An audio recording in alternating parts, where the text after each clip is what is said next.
बिस्मिल्लाहिर्रहमानिर्रहीम। Good morning students. आज के लैब में हम बेसिकली मैट्रिसेस को स्टडी करेंगे और एक मैट्रिक्स जो कि एक ए मैट्रिक्स है जिसके अंदर ये 9 कंपोनेंट्स मुझे नज़र आ रहे हैं। इस 3x3 के एक मैट्रिक्स को हम लोग मैट लैब के अंदर लिखने की कोशिश करेंगे कि ये मैट लैब में कैसे लिखा जाता है। अच्छा, दूसरी बात ये कि सबसे पहले इसको लिख कर देखते हैं। सबसे पहले मैं कमांड विंडो पर आ गई हूँ। कमांड विंडो पे काम करने के बजाय मैं अपने लिए एक नई फाइल ओपन करूँगी और उसका नाम होगा अनटाइटल्ड। जब मैं उसे ओपन करूँगी मैं उसको सेव एज करके किसी ऐसे फोल्डर के अंदर सेव कर लूँगी जिसमें मेरी मैटलैब इंस्टॉल ना हुई भी हो। Otherwise there is a probability कि मैटलैब जो है वो उसकी जो इंस्टॉलेशन फाइल्स हैं वो कुछ ख़राब ना हो जाए। ई ड्राइव में चले जाते हैं। मैंने एक फोल्डर पहले से बना के रखा हुआ है मैटलैब प्रैक्टिस टास्क के नाम से। उसके अंदर मैं अपनी ये फाइल जो है वो सेव करूँगी।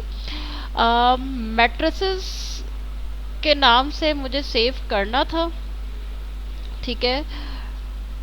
इसको मैं मैट्रिसेस के नाम से सेव कर लेती हूँ और फिर हम आगे बढ़ते हैं। मैट्रिसेस के नाम से एक हमारे पास फाइल या एक स्क्रिप्ट जो है वो क्रिएट हो चुका है। अच्छा, सबसे पहली बात ये देखें कि मैट्रिक्स जब हम मैटलैब के अंदर लिखते हैं तो रोज और कॉलम्स हम सबसे पहले एक रो एंटर करते हैं जैसे ही, और हम ये वाले ब्रैकेट हम नहीं लगा रहे होंगे इतने बड़े बड़े, बल्कि हम फर्स्ट एलिमेंट से पहले एक ब्रैकेट लगाएंगे, ठीक है। और डिफरेंट रोज को सेपरेट करने के लिए हम सेमीकोलन इस्तेमाल करेंगे और डिफरेंट कॉलम्स को सेपरेट करने के लिए हम कॉमा या स्पेसिंग यूज कर सकते हैं। मैं बताती हूँ इसको 1, 4 और 7 जैसे कि मुझे लिखना है और ये मैट्रिक्स ए है। सबसे पहले तो मैं एक कमेंट टाइप कर दूं, practicing to write a matrix in MATLAB। इस लैब में हम कर क्या रहे हैं, इस प्रोग्राम में हम कम कर क्या रहे हैं, मैंने इसको एक कमेंट के तौर पे लिख दिया कि हम इस लैब के अंदर मैट्रिक्स की कुछ प्रैक्टिस कर रहे हैं। अब इसे लिखना शुरू करते हैं। मैंने मैट्रिक्स को कैपिटल ए से रिप्रेजेंट किया हुआ है, स्क्वायर ब्रैकेट मैंने लिखा और हमें जो नंबर्स लिखने हैं मैट्रिक्स के जो भी, मैंने उनको रो 1 के कॉलम को एंटर किया और रो 1 के नंबर्स को मैंने एंटर किया 1, 4 और 7।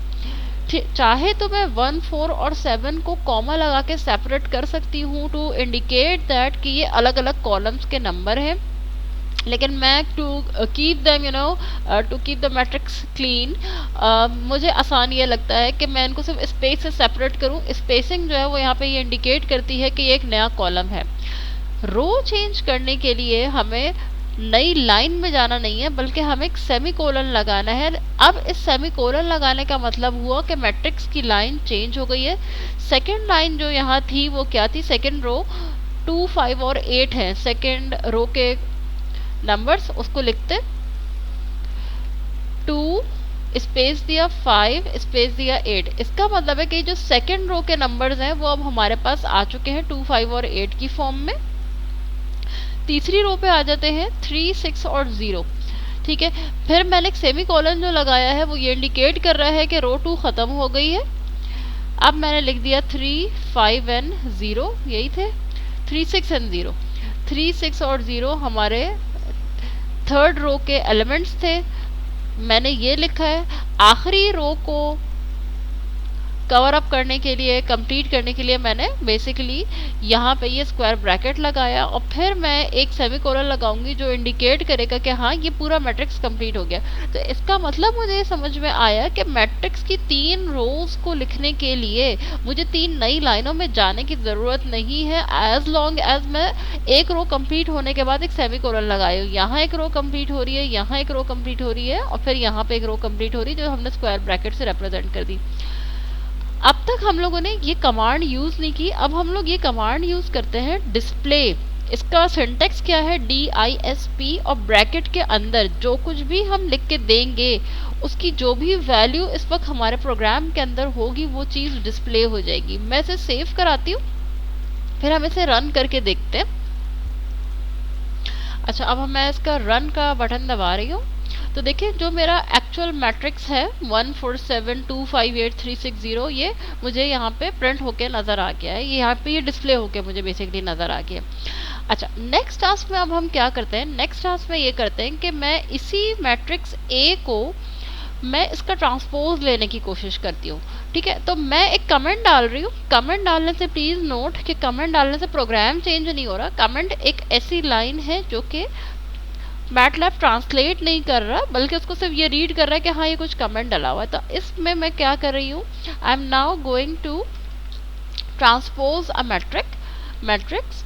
ठीक है, जो मैट्रिक्स मैंने ऊपर एंटर किया हुआ है ए के नाम से, मैं इसी का ट्रांसपोज लेने की कोशिश कर रही हूँ। तो ज़ाहिर है मुझे ए जो है वो दोबारा से लिखने की ज़रूरत नहीं है। ट्रांसपोज कराने का क्या तरीका है कि जो मैं ये डिस्प्ले कराऊँ मैट्रिक्स, ठीक है, मैं क्या करूँगी, उसका एक कॉम्प्लीमेंट लिख दूंगी। जब हम एक कॉम्प्लीमेंट लिखेंगे तो यही जो मैट्रिक्स ए है वो बेसिकली मुझे ट्रांसपोज होकर नज़र आ जाएगा। ठीक है, ये कहीं ट्रांसपोज होकर सेव नहीं हो रहा होगा, ये बात जहन में रखें। ये अभी ट्रांसपोज होकर कहीं सेव नहीं हो रहा, बल्कि सिर्फ ट्रांसपोज होकर डिस्प्ले हो रहा है।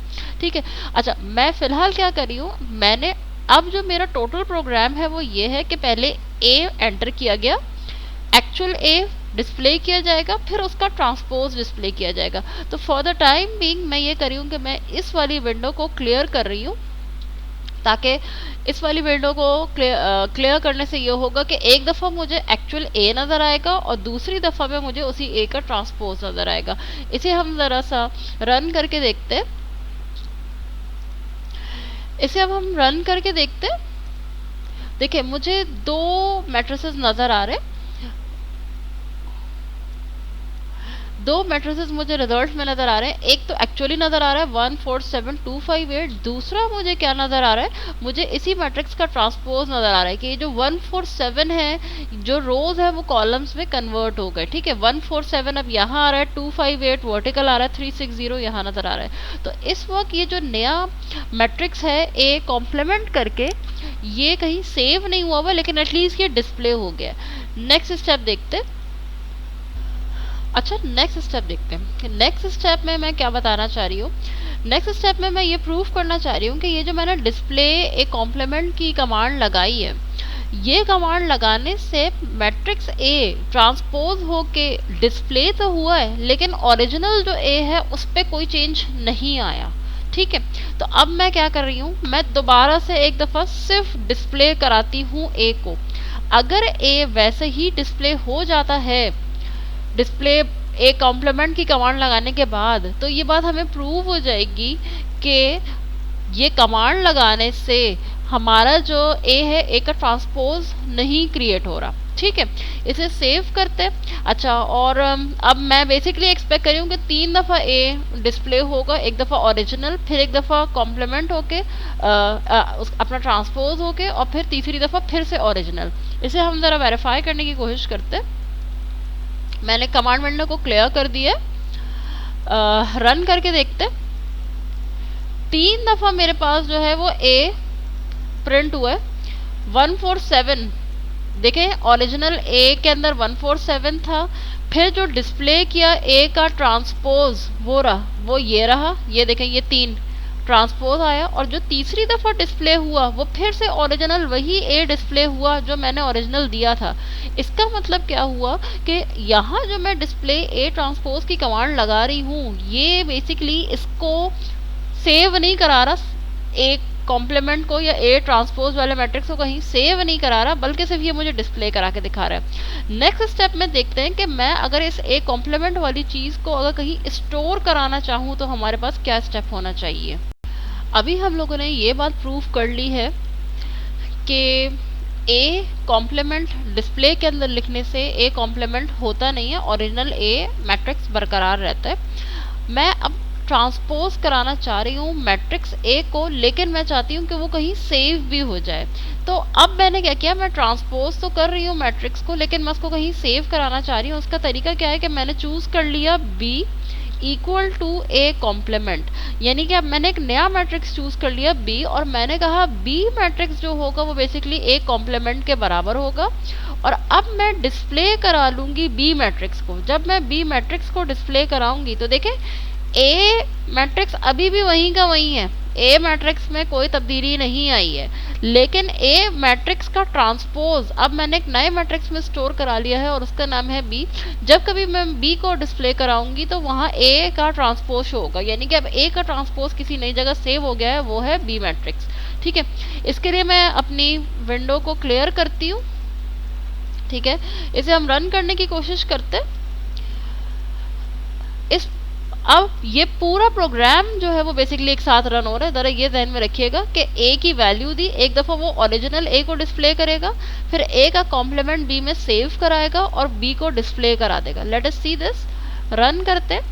ओरिजिनल ए मैट्रिक्स देखें यहाँ पे डिस्प्ले हुआ, ए का कॉम्प्लीमेंट बी में स्टोर होने के बाद अब ये बी के अंदर जो कुछ भी स्टोर हो चुका है ए का ट्रांसपोज, अब वो यहाँ पे हमें डिस्प्लेड नजर आ रहा है। ठीक है, तो this is how we basically transpose a matrix. Next step में अब एक हम नई चीज़ सीखते हैं कि हम एक नया प्रोग्राम बनाते हैं, और उस प्रोग्राम के अंदर क्या करेंगे कि ये जो ओरिजिनल गिवन मैट्रिक्स हमारे पास है उसके स्पेसिफिक एलिमेंट्स को ज़रा चेंज करने की कोशिश करते हैं। इसके लिए मैं एक नई फाइल बना लेती हूँ। मैंने एक नई फाइल, एक नया स्क्रिप्ट ओपन कर लिया, चाहे मैं यहाँ से ओपन करती न्यू करके या यहाँ से ओपन किया, इट्स द सेम थिंग। इसको भी मैं सेव कर लेती हूँ। इसमें मैं एलिमेंट्स जो है वो बेसिकली चेंज करूंगी। सेव कर लेते हैं इसको मैट्रिक प्रैक्टिस टास्क के अंदर, चेंजिंग एलिमेंट्स के नाम से इसको हम लोग सेव कर लेते हैं। चेंजिंग एलिमेंट, हम लोग मैट्रिक्स का जो एलिमेंट है ना वो चेंज करके देखेंगे। अच्छा, इसके लिए क्या होगा, मैं एक कोई कमेंट लिखती हूँ, changing elements of a matrix, यानी कि मैं मैट्रिक्स के इस वक्त तमाम एलिमेंट्स को चेंज करने की कोशिश नहीं कर रही, बल्कि स्पेसिफिक एक दो एलिमेंट्स को अगर मैं चेंज करना चाह रही हूँ तो उसको चेंज करने का क्या तरीका होगा वो हम देखते हैं। तो देखिए, इस वक्त मैं सबसे पहले जो मैट्रिक्स मेरा ओरिजिनल हम लोग इस्तेमाल करें ना, यूज़ मैं इसी मैट्रिक्स को कर लूँगी। मैं इसी को कॉपी करके यहाँ पे ले आती हूँ। ये मेरा मैट्रिक्स है जो कि बेसिकली जिसकी पहली रो में 1 4 7 है, दूसरी रो में 2 5 और 8 है, और तीसरी रो में 3 6 और 0 है। हमें थोड़ा पता ये होना चाहिए कि मैट्रिक्स को रेफर करने का क्या तरीका है। ये रो 1 का फर्स्ट एलिमेंट है। ठीक है, तो हम इसको अगर हमें एड्रेस करना होगा तो हम इसको एड्रेस करने के लिए A1, 1 लिखेंगे, यानी फर्स्ट रो का फर्स्ट कॉलम। इसका मतलब है मैं इस 1 की बात कर रही हूँ। ठीक है, अगर मैं इस 4 की बात कर रही हूँ तो फर्स्ट रो का सेकंड कॉलम मुझे 1, 2 लिखना पड़ेगा, यानी कि मैट्रिक्स में किसी स्पेसिफिक नंबर को या स्पेसिफिक लोकेशन के एलिमेंट को एक्सेस करने के लिए हमें पहले उसका रो नंबर, बाद में उसका कॉलम नंबर देना पड़ता है। उस लिहाज से फर्स्ट रो का थर्ड क्या हुआ, 1, 3 क्या हुआ, 7 हो गया। सेकेंड रो का पहला ये है, तो 2, 1 अगर मुझे 2 को एक्सेस करना है, 2, 5 को एक्सेस करना है, क्योंकि सेकेंड रो का सेकेंड एलिमेंट। सेकेंड रो का थर्ड एलिमेंट क्या होगा, 2, 3। अब इसी तरह से आ जाता है, ये थर्ड रो हमारी पूरी शुरू हो रही है। थर्ड रो का फर्स्ट एलिमेंट इज 3, 1, ये वाला 3 है। सेकेंड एलिमेंट क्या है, 3, 2, और थर्ड एलिमेंट क्या है, 3, 3। 1 बाय 1 मैं ज़रा कोशिश करती हूँ कि मैं इस इस ए मैट्रिक्स को, इसके डिफरेंट एलिमेंट्स को चेंज करके देखूँ। 1, 1 का क्या मतलब है कि मैं इस 1 की बात कर रही हूँ। मैं ज़रा इस 4 को चेंज करने की कोशिश करती हूँ। 4 बेसिकली इसकी लोकेशन क्या है, फर्स्ट रो और सेकेंड कॉलम। तो मैं बेसिकली 4 की बात कर रही हूँ। 4 की जगह मैं लिखना चाहती हूँ 50। ठीक है, एट द सेम टाइम एक और एलिमेंट भी चेंज कर लेते। मैं ये जो 6 लिखा हुआ है थर्ड रो का सेकंड एलिमेंट क्या है, 6। मैं इसकी जगह पे कुछ लिखना चाहती हूँ। थर्ड रो का सेकंड एलिमेंट क्या है, तीसरी रो है ये, इसका सेकंड एलिमेंट है 6। मैं इस 6 की जगह लिख देती हूँ 60। what we are actually trying to see, we are actually trying to access different elements of a matrix with this number r और c की वैल्यू से हम स्पेसिफिक एलिमेंट को एक्सेस करने की कोशिश कर रहे हैं। अच्छा, इस जीरो की जगह भी मैं कुछ लिख देती हूँ, ठीक है। ये थर्ड रो का आखिरी एलिमेंट यानी थर्ड रो का थर्ड एलिमेंट है। इसके बाद मैं क्या करूंगी, मैं इसके बाद a को डिस्प्ले कराने की कोशिश करूंगी। अच्छा, मैं जो जीरो है, जीरो की जगह मैं 80 लिखना चाह रही हूँ, ठीक है। अगले स्टेप में मैं क्या करूंगी, अगले स्टेप में मैं a को डिस्प्ले करा लूंगी। ये बात जहन में रखने की है कि ये जो मैं a को डिस्प्ले करा रही हूँ, ये a की वैल्यू भी मॉडिफाई हो रही है। ऐसा नहीं कि सिर्फ डिस्प्ले करते वक्त जो है वो 4 की जगह 50 आ गया या 5 की जगह 60 आ गया। नो, डिस्प्ले कराने की बात नहीं हो रही। ये वाकई में वैल्यूज ए मैट्रिक्स को चेंज कर रहे हैं अगर मैं इस तरीके से वैल्यूज दे रही हूँ, ठीक है। मैं कमांड विंडो को जो है वो बेसिकली क्लियर कर लेती हूँ, इसके थ्रू सेव कर लेते, फिर इसे ज़रा रन करने की कोशिश करते। रन करके मैंने देखा तो मुझे क्या पता चला, 1,2 फर्स्ट रो के सेकंड एलिमेंट जो कि 4 था, अब उसकी जगह 50 आ चुका है। 3,2 थर्ड रो का सेकंड एलिमेंट, थर्ड रो का सेकंड एलिमेंट क्या है 6, उसकी जगह 60 आ चुका है, देखें। और 3,3 थर्ड रो के थर्ड एलिमेंट की जगह यहाँ 80 आ चुका है। सेकेंड रो में मैंने कोई चेंज नहीं किया था, second row as it is नजर आ रही है। So this is how we can change specific element of a matrix by addressing it in this way. Row की वैल्यू पहले और कॉलम की वैल्यू बाद में लिखते हैं।